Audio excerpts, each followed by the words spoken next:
मन को कैसे शांत रखे, जानिए इस छोटे से वीडियो में। तो चलिए वीडियो स्टार्ट करते हैं।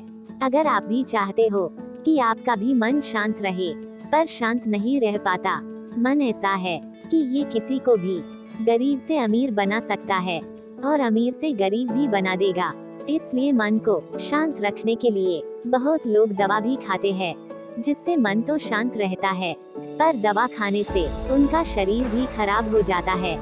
आज हम जानेंगे कि मन क्या कर सकता है। आज हम जानेंगे एक ऐसे राजा के बारे में जो अपने ही मन से अपने आप को ही धोखा देता है। एक गांव में एक साधु रहते थे जो बहुत ही ज्ञानी थे। वो किसी के भी जिंदगी में क्या चल रहा है और आगे भी क्या होने वाला है सब बता देते थे। साधु बाबा को सभी लोग जानते थे। एक दिन राजा परेशान होकर साधु बाबा के पास आया और आकर खड़ा हो गया। फिर साधु बाबा से बोला, बाबा मैं बहुत परेशान हूँ, मेरे जिंदगी में क्या हो रहा है, मुझे कुछ पता नहीं चल रहा है, मैं बिल्कुल ही परेशान हूँ।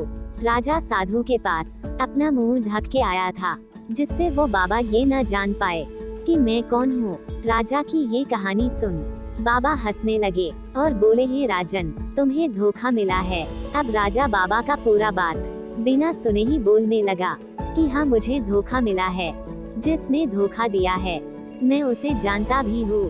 फिर बाबा बोले, वो तो धोखा दे ही रहा है, उसके सिवाय और भी कुछ अपने लोग धोखा दे रहे हैं।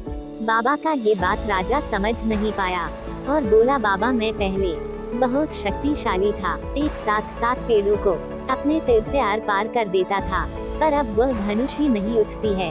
तीर कैसे चलाऊंगा, धनुष उठाता हूँ तो मेरा हाथ कांपने लगता है। ऐसा भी नहीं था कि वह राजा बुरा हो गया था, बस राजा अपने मन में सोच लिया था कि अब ये धनुष नहीं उठेगी, इसलिए तीर नहीं चला पाता था। फिर बाबा बोले, हे राजन, आप पहले जैसे धनुष चलाते थे, जिस वेशभूषा को पहन कर आते थे, आज भी वह पहन कर उसी पेड़ के सामने आइए। बाबा की ये बातें सुन तुरंत अपने महल जाकर अपने सेना के साथ पहले जैसे जाता था वैसे ही पहुंचा। उन 7 पेड़ों पर फिर निशाना लगाया, पर इस बार 7 पेड़ पार हो गया, जिसे देख जनता खुश हो गई। अब फिर से राजा को लगने लगा, मुझसे शक्तिशाली यहाँ पर कोई नहीं है। फिर वो वहाँ से अपने महल चला गया। बाबा भी वही आए थे, पर राजा अब सभी को भूल जाता है। फिर राजा 2 साल बाद और बूढ़ा होता है। उसके बाद अब तो राजा बिल्कुल भी बूढ़ा हो गया था। फिर उसे बाबा की याद आई, तो कैसे भी करके फिर बाबा के पास आया और बोला, बाबा आपने बोला था कोई अपना धोखा दे रहा है। बाबा फिर हंसते हुए बोले, हाँ राजन। फिर राजा बोला, कौन है? फिर बाबा बोले, वो कोई दूसरा नहीं, वो तुम्हारा मन है, जिसके अंदर अहंकार हो जाता है तो वह हमेशा ही परेशान रहता है।